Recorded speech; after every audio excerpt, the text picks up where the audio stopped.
வாசியோட அந்த நாயும் போகும், சூரத்தில் நம்மள வரக்கூடிய அந்த எறும்பும் போகும். ஏன்? இன்னும் நிறைய இருக்கு, முழுசா ஞாபகம் இல்லை. ஏன் போவோம்? இது எல்லாம் தீனுக்கு உதவி செஞ்சிச்சு. இதெல்லாம் என்ன செஞ்சிச்சு? தீனுக்கு உதவி செஞ்சிச்சு. அல்லாஹ் நாளை கியாமத்துடைய நாள்ல இந்த எறும்புக்கு இந்த நம்ம சூரத்தில் நம்மள வரக்கூடிய அந்த எறும்பு அல்லாஹ் கூப்பிட்டு சொல்லுவான். அதுக்கு மனிதனுடைய தோற்றத்தை கொடுத்து சொர்க்கத்துக்கு அல்லாஹ் அனுப்புவான். இந்த நாயை கூப்பிட்டு அல்லாஹ் என்ன செய்வான்? சொர்க்கத்துக்கு அனுப்புவான், மனிதனுடைய ஷக்கல் கொடுத்து. காரணம் என்னன்னு சொன்னா, அல்லாஹ் எந்த தீனை படைத்தானோ அந்த தீனுக்கு ஒத்தாசையா இருந்தாங்க. அல்லாஹ் எந்த தீனுக்காண்டி நபி உலகத்தில் அனுப்புனானோ அந்த நபிக்கு ஒத்தாசையா இருந்தாங்க.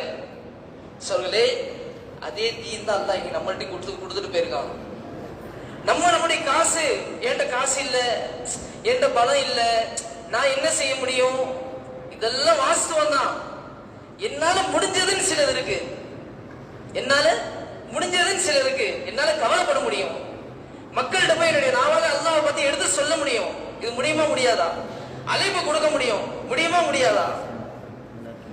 முடிஞ்சது செய்யறது தான் நம்முடைய வேலை, முடியாத செய்யறது யாருடைய வேலை? அல்லாஹ்வுடைய வேலை. ஒண்ணு சொல்லுங்க, வீட்டுல கல்யாணத்தை வச்சுட்டு, வீட்டுல கல்யாணத்தை முடிவு செஞ்சாச்சு, செஞ்சுட்டு நம்ம சொல்லி அல்லாஹ்வை நம்பிக்கை வச்சுட்டு உட்காந்துடுறோமா? எல்லாம் வந்துருவாங்க, உட்கார்றோமா? என்னங்க செய்யறோம்? எவ்வளவு அழைப்பு கொடுக்கிறோம், எப்படியெல்லாம் அழைப்பு கொடுத்தா வருவாங்க, எப்படியெல்லாம் சந்தோஷப்படுத்த முடியுமோ சந்தோஷப்படுத்தி அவங்கள கூப்பிடுறோமா இல்லையா?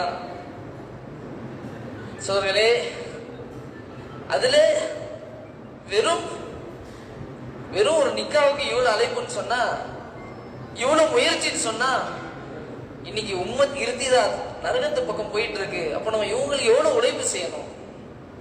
கொஞ்சம் யோசிக்கீங்க.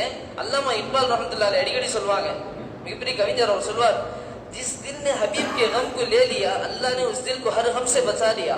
சொல்லுவாங்க, எந்த உள்ளம் நபியுடைய கவலை எடுத்துக்கொள்ளுமோ அல்லாஹ் அந்த உள்ளத்தை உலகத்துடைய கவலை விட்டு அல்லாஹ் பாதுகாப்பான்.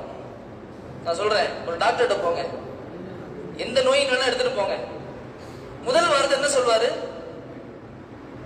முதல் வார்த்தை அவர் என்ன சொல்வார்? கவலைப்படாதீங்க. கவலைதான் என்ன செய்யும்?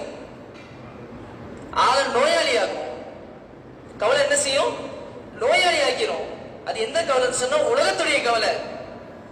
இதே நான் என்னுடைய உள்ளத்துல தீனுடைய கவலை எடுத்துட்டேன்னு சொன்னா சுறுசுறுப்பா இருப்பேன், சந்தோஷமா இருப்பேன், ஆரோக்கியத்தோட இருப்பேன். அல்லாஹ் குர்ஆன்ல சொல்றான், ஒமன் அஅரத அன் திக்ரி ஃபைன்ன லஹு மஈஷத்தன் தன்கா. அல்லாஹ் சொல்றான், யார் மக்கள் தீனை விட்டுருவாங்களோ, தீனுடைய கவலையை விட்டுருவாங்க, தீன் அவசியம்